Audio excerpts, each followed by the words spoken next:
Wednesday morning வழக்கம் போல் பாப்பா கூட விளையாடிட்டு அவங்கள அம்மா கிட்ட கொடுத்துட்டு நான் காலையிலே குளிக்க போயிட்டேன்.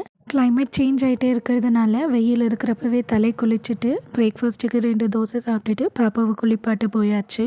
ஜுவி குட்டியை குளிப்பாட்டி ரெடி பண்ணிட்டு இன்னைக்கு அவங்களுக்கு நெயில்ஸ் கட் பண்ண போகிறேன். ஜுவி பாப்பாவுக்கு கையிலையும் சரி கால்லையும் சரி நெயில்ஸ் ரொம்ப வேகமாகவே வளருது. பாப்பாவுக்கு டே 1ல இருந்தே ரெகுலர் நெயில் கட்டுறதுக்கு பதிலாக இந்த நெயில் ட்ரிம்மர் தான் நான் யூஸ் பண்ணிட்டு இருக்கேன். இந்த ட்ரிம்மரோட வைப்ரேட்டர் ரொம்ப சாஃப்ட் அண்ட் ஜென்டலாக இருக்கிறதுனால யூஸ் பண்ணுறப்போ பாப்பாவோட ஸ்கின்னுக்கும் சரி நெயிலுக்கும் சரி ரொம்பவே சேஃபாக இருக்குது.